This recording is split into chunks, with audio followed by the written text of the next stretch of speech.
కదిరిలో, గాండ్లపేటలో, రామగిరిలో, అదేవిధంగా పెనుగొండలో, రొద్దంలో MPP elections మేము సిద్ధమవుతున్నాం.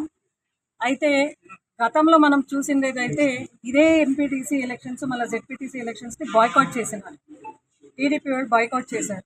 అయితే ఈరోజు మళ్ళీ వాళ్ళకి అధికారం వచ్చింది అంటే ఆ రోజు భయంతోనే బాయ్కాట్ చేశారు, ఎక్కడో ఓడిపోతారనే భయంతోనే జెడ్పీటీసీ ఎంపీటీసీ ఎలక్షన్స్ బాయ్కాట్ చేశారు.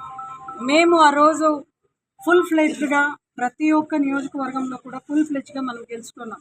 అయితే ఈరోజు నిజంగా చాలా బాధాకరంగా ఉంది. పొద్దున్న గాండ్లపేటలో కూడా అనెక్షర్ 1 and 2 సబ్మిట్ చేయడానికి పోతే అక్కడ కూడా గలాట చేయడం జరిగింది టీడీపీ కార్యకర్తలు కూడా మన వాళ్ళ పైన.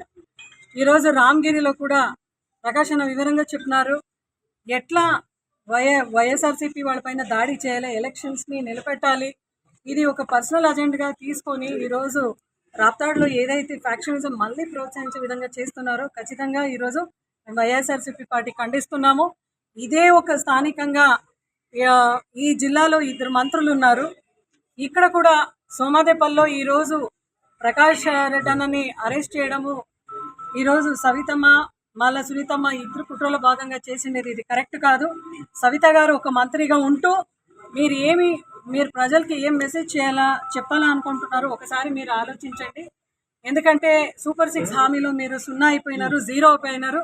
ఈరోజు కేవలం మేము మళ్ళా ఎంపీపీగా కూర్చుంటామనే ఒక బాధతో మీరు ఈరోజు ప్రకాష్ రెడ్డి గారి అనుచరులు ఎవరైతే కారులో వెళ్తున్నారో కేవలం పాంప్లెట్స్ ఉన్న కారులో మీరు మళ్ళా కార్ పైన దాడులు చేసి దాంట్లో కత్తులు అవి ఇవి పెట్టి ఆర్మ్స్ అని పెట్టి ఒక కేసు కింద బుక్ చేసి ప్రకాష్ రెడ్డి గారి పైన ఒక కేసు పెట్టి లోపల పెడితే మీరు ఏదో ఎంపీపీ గెలుచుకుంటారనే ఒక దురుద్దేశంతో మీరు ఉన్నారు.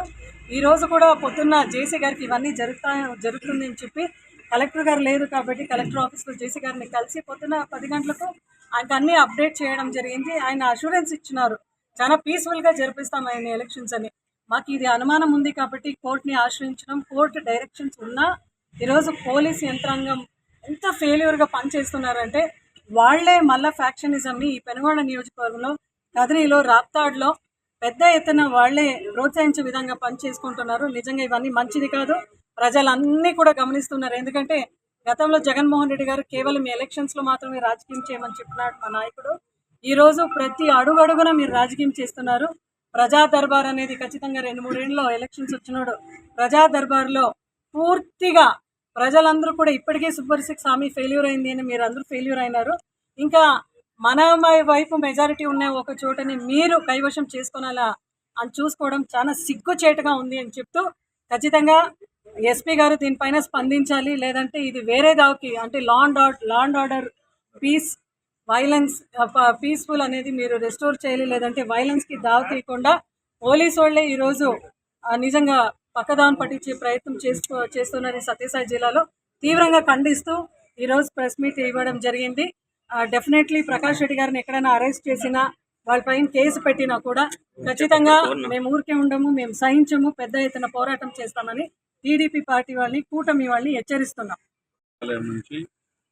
అనెక్షర్ 1, అనెక్షర్ 2 పంపించడం జరిగింది. అనెక్షర్ 1, అనెక్షర్ 2 రేపు జరగబోయే ఎంపీపీ ఎన్నికల ముందు ఎండిఓ గారికి సబ్మిట్ చేయాలి కాబట్టి రామగిరి ఎండిఓ గారి కార్యాలయానికి మా పార్టీ ముఖ్య నాయకులు రాష్ట్ర కార్యదర్శి పేరూరు నాగిరెడ్డి గారు మరియు రాప్తాడు వైస్ ఎంపీపీ రామాంజనేయులు మరియు జిల్లా వాలంటీర్ల విభాగానికి అధ్యక్షుడు హరినాథ్ రెడ్డి వీళ్ళ ముగ్గురు కూడా అనెక్షర్ 1, అనెక్షర్ 2 సబ్మిట్ చేసి అక్నాలెడ్జ్మెంట్ తీసుకొని బయటకు వచ్చే సమయంలో రామగిరి మండలానికి సంబంధించి టీడీపీ నాయకులు వాళ్ళ గూండాలు వీరి మీద దాడి చేసి ఎండిఓ కార్యాలయాన్ని తమ స్వాధీనంలో ఉంచుకొని వీళ్ళని ఎండిఓ కార్యాలయంలో బంధించి అనెక్షర్ 1, అనెక్షర్ 2 చించేసి అక్కడ వీరు వెళ్ళినటువంటి వాహనం పైన దాడి చేసి అద్దాలు పగలగొట్టి వాహనం ధ్వంసం చేసి అక్కడ నానా హంగామాను చేయడం జరిగింది. శాంతి భద్రతలను సంపూర్ణంగా పోలీస్ డిపార్ట్మెంటు టీడీపీ గూండాలకు అప్పచెప్పడం జరిగింది. మాకు ఈ వార్త తెలిసిన తక్షణము డిఎస్పీ గారికి, సిఐ గారికి ఫోన్ చేశాము. వీరు వెళ్ళారు. దాదాపు ఇది జరిగి 12 గంటల ప్రాంతంలో 12:30 ప్రాంతంలో జరిగింది. ఎస్పీ గారు కూడా వెళ్ళారు. కోర్టుకు ఇక్కడ లా అండ్ ఆర్డర్ ప్రాబ్లం ఉందనేసి కోర్టుకు సంపూర్ణమైనటువంటి రక్షణ కావాలనేసి హైకోర్టును ఆశ్రయించడం జరిగింది. హైకోర్టు కూడా నిన్ననే ఆదేశాలు ఇవ్వడం కూడా జరిగింది. అయినప్పటికీ కూడా పోలీసులు అక్కడ కావలసినటువంటి బందోబస్తు ఏర్పాటు చేయడంలో విఫలమైనారు.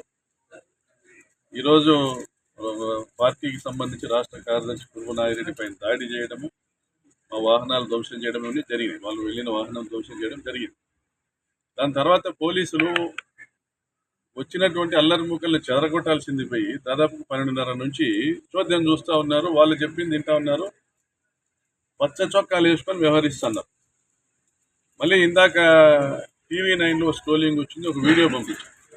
ఏదైతే వాహనం ధ్వంసం కాబడిందో దాంట్లో అంద్రినివా కాలువ లైనింగ్ ఆపాలంటూ ఒక కరపత్రాలు ఉన్నాయి. దాంతోపాటు ఇప్పుడు ఆ వెహికల్ ఉన్నది కరపత్రాలు మినహా ఏమీ లేకపోయినా ఒక కొడివేలు పెట్టినారు. దాంట్లో ఒక కొడివేలు కనపడతారు. మామూలుగా పంట చేనులలో పోయి పంటగా కోసుకునేటువంటి కొడివేలు కనిపెట్టారు. ఇంకా కొన్ని బాక్సులు పెట్టారు. అంటే పోలీసు వాళ్ళ సమక్షంలో మళ్ళీ పోలీసు వాళ్ళు పెట్టారు, పోలీసు వాళ్ళ సమక్షంలో వాళ్ళు పెట్టారు. దాంట్లో ఆయుధాలు ఉన్నాయనేటువంటి ఒక నెపంతో ఇప్పుడు నన్ను అరెస్ట్ చేసేటువంటి ఒక కుట్ర ఈరోజు పోలీస్ డిపార్ట్మెంట్ చేస్తూ ఉంది. మరి చంద్రబాబు నాయుడు గారు కానీ, స్థానిక జిల్లా మంత్రులు కానీ, తెలుగుదేశం పార్టీ రాష్ట్ర నాయకత్వం కానీ మరి ఏం చెప్పాలనుకుంటుంది సమాజానికి? 9 మంది ఎంపీటీసీలు ఉన్న రామగిరి మండలంలో 8 మంది ఎంపీటీసీలు మా పార్టీ వాళ్ళు ఉన్నారు. మహిళా ఎంపీపీ రిజర్వేషన్ ఉన్నటువంటి మండలము 5 మంది మహిళా ఎంపీటీసీలు మా దగ్గరే ఉన్నారు, మా వాళ్ళే. మరి వీళ్ళందరూ వైఎస్ఆర్ పార్టీ సభ్యులు ఉండగా తెలుగుదేశం పార్టీ కనీసం రేపు పోటీ చేయడానికి అభ్యర్థి కూడా లేకపోయినా ఎలక్షనే జరగకూడదనేటువంటి ఒక దుర్మార్గమైనటువంటి నియంత్రిత ద్వారంతో ఈ వ్యవహారాలన్నీ చేస్తున్నారు. ఇది సభ్య సమాజం గమనించాలా. హైకోర్టు సంపూర్ణమైన ప్రొటెక్షన్ ఇవ్వని చెప్పినప్పటికీ కూడా ఇటువంటి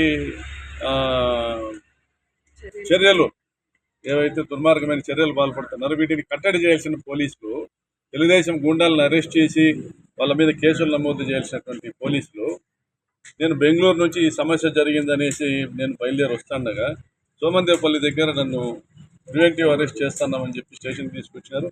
ఇప్పుడు చూస్తే ఆ బండిలో వాహనం ఏదైతే వెహికల్ ఫార్చునర్ వెహికల్ ఉందో ఆ వెహికల్లో కొడివేలు పెట్టినట్లుగా ఒక వీడియో బయటకు వచ్చింది. అంటే ఇది ఈ సాంప్రదాయము ఎన్ని సంవత్సరాలు ఎన్నికిపోతా ఉన్నారు? గతంలో ఎప్పుడో నాకు తెలిసి 90లోనో 90వ దశకంలో జరిగినటువంటి వ్యవహారాలు ఇప్పుడు చేస్తున్నారు. ఒక రకమైన చదువురాని వ్యక్తి కూడా, ఒక నాగరికత అంతో ఇంత నాగరికత లేని వ్యక్తి కూడా దీన్ని ఖండించేటువంటి పరిస్థితి. తోపుదుర్తి ప్రకాష్ రెడ్డి అనేవాడు ఫ్యాక్షన్ని ప్రోత్సహించి ఉంటే పోయిన 5 సంవత్సరాలు తెలుగుదేశం పార్టీ వాళ్ళు బయట తిరిగించే పరిస్థితి ఉందా? ఫ్యాక్షన్ను వ్యతిరేకిస్తూ ఫ్యాక్షన్ని ప్రోత్సహించకుండా అందరూ స్వేచ్ఛగా తిరిగేటువంటి వాతావరణం జగనన్న నేతృత్వంలో ఈ జిల్లాలో నడిచింది. మరి ఇప్పుడు ఎంపీపీ ఎలక్షన్ వస్తానే మీ రంగులు మీరు చూపిస్తూ ఉన్నారు. గత 9 నెలలుగా అనేక దౌర్జన్యాలు, అక్రమ కేసులు, దాడులు అన్నీ కూడా చూసింది ఈ జిల్లా ప్రజానీకం. మీరు ప్రజల్ని మోసం చేసి గెలిచినారు. మీ లావు చూసో లేదంటే మీరు గొప్పల్లోనే మిమ్మల్ని ప్రజలు గెలిపించలే. మీరు ప్రజల్ని మోసం చేసి అలవిగాని హామీలన్నీ ఇచ్చేసి మీరు అధికారంలోకి వచ్చినారు. అధికారంలోకి వచ్చినాక మళ్ళీ ప్రజల్ని మోసం చేసినారు. ఇప్పటి వరకు కూడా మీరు చెప్పిన ఒక హామీ నెరవేర్చుకోలే. ప్రజల్లో మీరు పల్చన అయిపోయినారు. కాబట్టి ఇప్పుడు తెలుగుదేశం పార్టీ విధానం ఒకటే, వైసీపీకి సంబంధించి నాయకత్వాన్ని దెబ్బతీయాలా, వైసీపీలో ఉన్న ప్రజాప్రతినిధుల్ని దెబ్బతీయాలా, దాడులు చేయాలా, ఎన్నికలను పోలీసుల సాయంతో అక్రమంగా వాళ్ళ చేతుల్లోకి తీసుకోవాలా. ఈ విధానంలో మీరున్నారు. తప్పనిసరిగా దీనికి తగిన మూల్యం మీరు రాబోయే కాలంలో చెల్లించుకోవాల్సి ఉంటుంది. మీరు అక్రమ కేసులు ఎన్ని పెట్టినా కూడా కోర్టు ఉంది, న్యాయము, చట్టము అన్నీ ఉన్నాయి. తప్పనిసరిగా దీన్ని ప్రజా కోర్టులో మేము ఎదుర్కొంటామని తెలియజేస్తాం.